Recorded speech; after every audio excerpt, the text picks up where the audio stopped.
Bonjour, bonjour! On est de retour pour l'épisode suivant de House of the Dragon, épisode 7, avant-dernier épisode de la saison. Je suis toujours en vacances chez ma maman, comme vous pouvez le voir, ce n'est pas du tout ma déco. Et ça y est, j'ai réussi à mettre Prime, puisque c'est via Prime que je regarde Max sur la télé, donc je vais pouvoir en profiter sur grand écran. Si vous avez suivi l'épisode de la semaine dernière, je l'avais regardé sur mon ordi. Donc on va s'installer, je me suis préparé un petit café et on est prêt pour profiter de ce nouvel épisode. Let's go! Alors oui, vous allez voir, notre installation télé ici, c'est pas la plus pratique en journée puisqu'on a le reflet des fenêtres de chaque côté. On fait au mieux avec ce qu'on a. De toute façon, je peux pas le regarder le soir puisque, comme je vous l'ai expliqué dans l'épisode précédent, ma mère compte regarder l'intégralité de la saison quand elle sera terminée et je veux pas lui spoiler, forcément. Donc, épisode 7, la semaison au rouge. Let's go! Petite pub, petite pub. Non!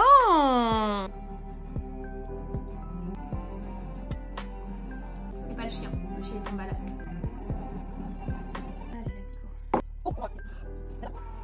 J'adore sa tenue. Oh, j'adore l'espèce de manteau croisé avec la ceinture là. Je suis jalouse. J'aime beaucoup comment ils ont fait les cris de dragon. Je veux ce manteau. Oh, l'acting, Rhaenyra, l'acting, yes! Ah, le mélange d'émotions. Je crois que Alicent fait une dépression. Ça peut se comprendre. Dans la saison 1, je ne l'aime pas. Surtout sur la fin de saison. Et j'aime ce que Alicent devient aujourd'hui. Ils font de la merde, les verts, ils vont se mettre le peuple à dos. J'adore le téléphone arabe local. Laris que je n'aime pas, hein, j'aime pas Laris France. Ah, et j'ai remis en français. En fait, je suis habituée à la voix française. 80. J'ai bien choisi mon corps, les gars. Je m'en fous, j'ai bien choisi mon corps. Je vous félicite. Allez, on retourne dans le cauchemar de Daemon. Il avait pris enfin un peu de vitamine C, il allait mieux. Respect pour le gosse. Respect pour le gosse. Le gosse, il a des coronas de ouf. C'est tout à fait possible. Il est malin. C'est beau cet endroit, c'est très beau. Et cette femme-là aussi, elle a du charisme. Le conflant est charismatique as fuck. Ces affaires, je considère... Faut le respecter, respectez-le s'il vous plaît. On fait que se ridiculiser.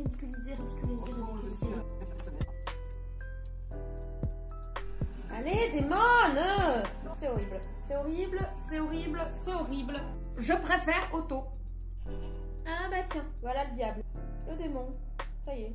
On dirait la scène avec l'anneau. Très Lord of the Rings. Ah, et voilà Gollum. Bah oui, je vous dis, c'est Lord of the Rings. Je suis méchante. Enfin, j'ai l'impression qu'il essaye de reprendre le contrôle. Je suis sûre qu'elle fera ça. Le Val, c'est un bel endroit. Je sais pas où ils ont filmé, mais c'est magnifique. Oh, Alicent.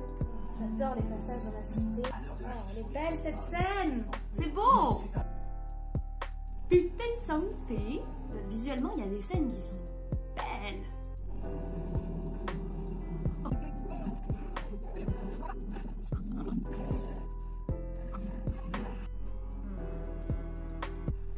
Génial. Oh. C'est pas bon.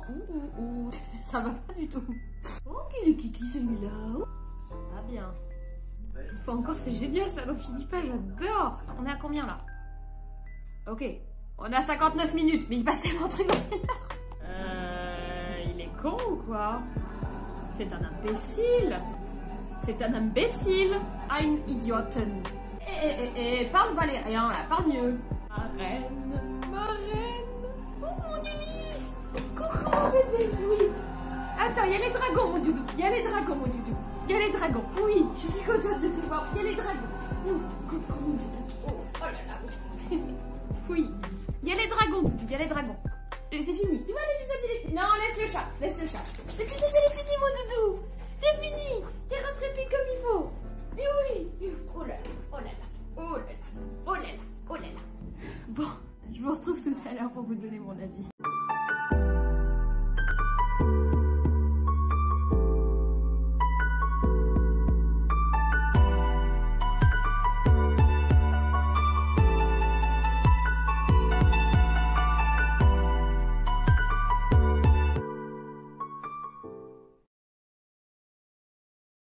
Rebonjour, je suis montée me mettre dans un coin un petit peu plus tranquille pour cause de chien, je pense que vous l'avez vu.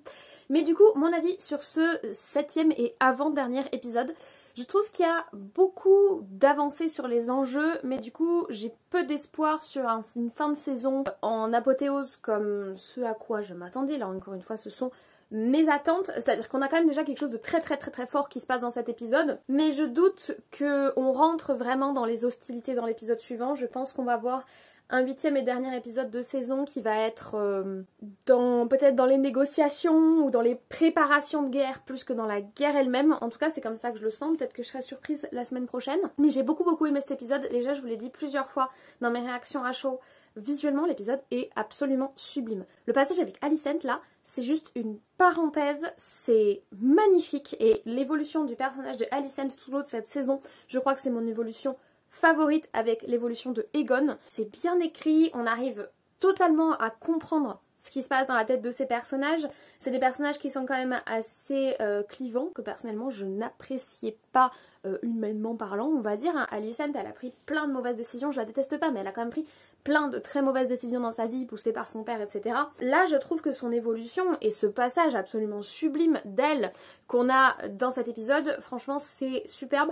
L'évolution de Rhaenyra également, c'est de plus en plus puissant déjà au niveau acting. Je parle beaucoup de l'acting de Alicent parce que c'est une actrice que je trouve juste mémorable dans cette saison et dans toute la série, mais l'acting de l'actrice de Rhaenyra, là on a ce passage en début d'épisode où on a tellement d'émotions différentes qui se lisent sur son visage, c'est extrêmement complexe à jouer et elle le maîtrise totalement. Le personnage gagne de plus en plus en complexité, en richesse émotionnelle et également en richesse au niveau de ce qu'elle représente, ce qu'elle incarne, les décisions qu'elle prend par rapport à l'héritage qu'elle doit porter, par rapport à toute la pression que son père lui a mis sur les épaules, par rapport à tout ce qui se passe autour d'elle. La scène avec Jace, justement, elle est super forte, enfin Jacques ou Jacques Harris, vous l'appelez comme vous voulez, mais elle est super forte justement parce qu'on voit la femme, la mère et la reine qui discutent à l'intérieur d'elle et on voit tout ça dans la façon dont elle joue, c'est franchement puissant. Elle est en partie responsable, en partie victime, en partie elle prend les choses en main mais elle se laisse aussi beaucoup porter. Je trouve quand même qu'elle s'essole beaucoup dans cet épisode, dans les épisodes précédents. Elle est de plus en plus seule, enfin seule, pas totalement seule, mais elle se coupe un petit peu de ses soutiens, on va dire, traditionnels et historiques. Je suis pas sûre que ce soit une superbe décision, mais c'est toujours compliqué de ménager la chèvre et le chou quand on est un dirigeant, et je trouve que ça aussi, il le montre très bien, et d'autant plus quand on est une dirigeante, puisque la féminité de Rhaenyra, comme celle de Alicent d'ailleurs, sont deux sujets qui sont traités avec une certaine finesse et une certaine intelligence dans la façon dont c'est montré. En parlant de finesse et d'intelligence, ne parlons pas de Daemon, hein, voilà, la finesse et l'intelligence, c'est pas ce qu'il caractérise. Déjà dans la saison 1 pour son côté un petit peu guerrier, mais comme je l'ai dit dans cette nouvelle saison, pour ce côté un petit peu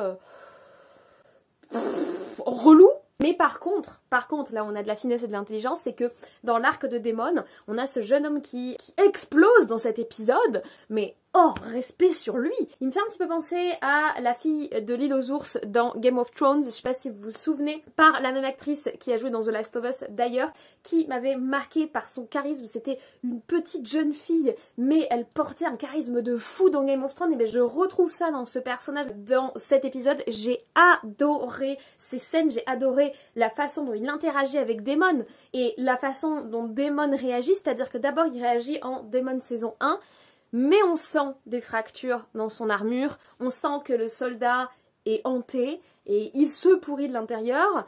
Très curieuse d'ailleurs de voir comment l'arc de Daemon va se terminer dans l'épisode suivant, donc cette fin de saison 2. Est-ce qu'on va terminer la saison 2 sur 3 camps? Voire même 4. On a quand même des ruptures dans des storylines familiales qui fonctionnaient en 1. On avait 2 camps, 2 storylines familiales à la base, et qui sont en train de se subdiviser. Est-ce qu'on va terminer avec 4 lignes? 4 camps ou sur 2 camps? C'est vraiment une question très intéressante. Je pense pour Daemon que ce sera un move très stupide parce que c'est pas à lui que ces hommes sont fidèles. Non, c'est clairement pas à lui. J'ai l'impression qu'il y a quand même beaucoup de suspense pour ce dernier épisode. Je n'attends plus d'apothéose guerrière. Et étonnamment, c'est quand je n'attends plus d'apothéose guerrière que les épisodes me bluffent et me saisissent. Là encore, c'est toute la question sur le fait d'avoir des attentes ou pas. Parce que là, on a toute une scène d'une puissance déjà visuelle, parce que on est vraiment le feu et l'ombre, c'est sublime visuellement, d'une puissance au niveau de la violence, de la froideur, de la nécessité de la guerre, qui est vraiment pas du tout verbalisée, uniquement montrée et qui passe là de façon limpide à l'image, et puis cette incarnation physique de la puissance des dragons et de la puissance des Targaryens. Toute la scène, j'avais le souffle coupé, j'étais suspendue, je disais rien, je me tenais parce que... Waouh! Parce que c'est vrai que bon, on a vu les teasers, on attendait ça depuis le début de saison et boum, boum, boum, et la fin d'épisode. Bon, moi j'ai eu droit à mon dragon personnel poilu, mais la fin d'épisode, elle est charisme. Je pose mon charisme violemment sur la table et tu vas faire quoi? Et c'est toute la question qu'on se pose. Tu vas faire quoi? Réponse à l'épisode suivant, fin de saison, ensuite on part sur un suspense de 1 an, 2 ans. La souffrance va être très très grande, je le sens d'ici que la souffrance va être très très grande, mais j'ai beaucoup aimé cet épisode. J'aime beaucoup l'endroit où la saison m'amène en fait, c'était pas ce à quoi je m'attendais, je pense que là vous avez bien compris sur les précédents épisodes que je ne suis pas là où je pensais être par rapport à cette saison. Moi je pensais que la guerre des dragons allait éclater, je pensais que ça allait être beaucoup plus tranché en fait. Et non, on a toujours cette écriture qui vient te surprendre, qui est subtile et qui parfois prend son temps et qui parfois prend des circonvolutions mais pour mieux revenir. Et ça me fait très plaisir de suivre ça et je vis beaucoup d'émotions. Une fois encore, on va se répéter, mais parce qu'il faut le rappeler pour chaque épisode, les décors naturels très présents dans cet épisode, les décors réels, les décors numériques. On aime tout ce qui se passe surtout autour de Port-Réal, hein. J'adore retrouver la cité, je vous l'ai dit, et là encore on a de la cité, et j'aime vraiment ces passages, je les trouve vivants, je les trouve riches, que ce soit la cité vue d'au-dessus ou la cité vue d'en bas, le monde des dirigeants et le monde des dragons et le monde des puissants contre le monde des petits, et c'est une très belle réflexion je trouve qui irrigue toute cette saison. Les costumes! Le manteau de Rhaenyra en début d'épisode, si quelqu'un l'a en stock, je vous l'achète, parce que les costumes sont toujours absolument magnifiques, le sens du détail, etc. On parlait du manteau de Alicent, le manteau de Alicent, les détails, le travail des détails, l'acting, les décors, les mises en scène, la puissance visuelle et le rythme. On s'ennuie toujours pas. Sur des épisodes d'1 heure où on a l'impression qu'il s'est passé tellement de choses qu'on est resté là 3 heures mais qu'on a l'impression d'être là que depuis 20 minutes, enfin c'est absolument absurde, c'est un écrasage de game dans la catégorie série et on adore, j'adore, je suis vraiment pour le moment 100% ravie de cet épisode. Par contre je suis pas prête psychologiquement pour l'attente de la saison 3 donc je ne sais pas à quoi m'attendre pour cette fin de saison 2 et en fait je sais déjà que le dernier épisode va me surprendre donc je construis même plus d'attente, c'est peut-être ça le point positif du visionnage de cette saison. Je suis ravie, voilà pour cet épisode 7 de House of the Dragon saison 2. Merci d'avoir regardé cet avis rapide à chaud jusqu'au bout, j'espère que vous l'avez apprécié. Comme toujours, n'oubliez pas de soutenir la vidéo avec un petit like, comme je vous l'ai dit à l'épisode précédent. Ces vidéos-là sont des vidéos qui ne font pas très plaisir à l'algorithme de YouTube, à le suivi épisode par épisode. En plus, je prends quelques jours pour les tourner parce que actuellement, je peux pas voir l'épisode Day One. Ça marche pas trop au niveau de l'algorithme, donc n'hésitez pas à soutenir ces vidéos, n'hésitez pas à les partager, à mettre un petit like et surtout à mettre un commentaire pour me dire ce que vous avez pensé de cet épisode. Donnez-moi vos réactions à chaud. Qu'est-ce que vous avez pensé de toute l'affaire des dragonniers? Moi je valide à fond. On a depuis Game of Thrones cette espèce de dichotomie entre le peuple et les régnants, les basses classes comme ils disent, et les hautes classes. C'était déjà un sujet qui était brassé par Daenerys, qui était du côté des plus faibles, du côté des esclaves, du côté du peuple, et je trouve ça super intéressant qu'on voit que ce sujet avait déjà été abordé dans l'histoire des Targaryens. Je trouve ça très intéressant, donc dites-moi ce que vous en avez pensé.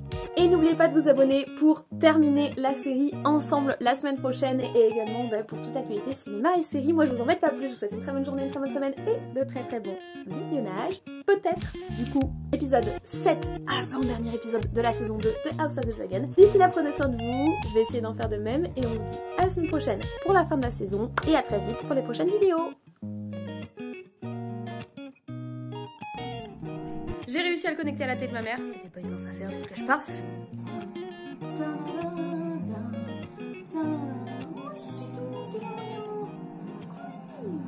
Je suis contente d'avoir eu la voix anglaise d'un certain personnage de l'épisode précédent, mais sinon j'aime beaucoup leur voix. Surtout la façon dont Aemond a cette espèce de voix sifflante. Il l'a en anglais, mais il l'a encore plus en français, j'adore.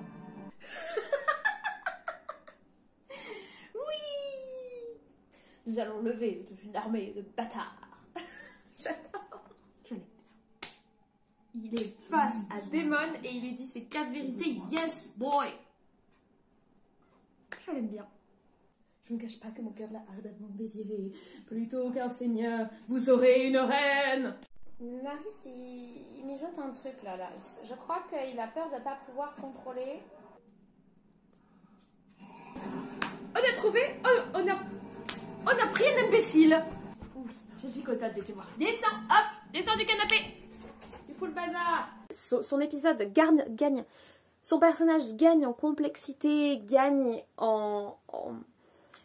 il cauchemarde, hein, c'est tous ses cauchemars, il est hanté, ce mec, il est hanté de l'intérieur, il est pourri de l'intérieur. La fidélité dont on fait montre dans tous ces épisodes sur l'arc de Daemon, c'est pas pour Daemon, hein, c'est certainement pas pour lui, même j'avais envie de dire. La fin d'épisode, elle est... Tu veux quoi? Qu'on adore. Voilà. Bon, je vais pas m'étaler, parce que je pense que j'ai tout dit, mais... Et puis parce que j'ai très chaud, j'ai ouvert toutes les fenêtres là pour filmer, mais là, actuellement, il est 13h55 et il fait 35 degrés dehors, donc je vais aller fermer, je vais aussi m'attacher les cheveux. Mais en tout cas, je suis vraiment ravie de cet épisode. Vivement le dénouement, vivement la fin du suspense. On va voir ce que ça nous dit. Mais je sais pas du tout à quoi m'attendre. Et j'aime le fait de me sentir... je sais pas ce qui va se passer, mais ça va certainement être grandiose. Donc, vivement lundi prochain.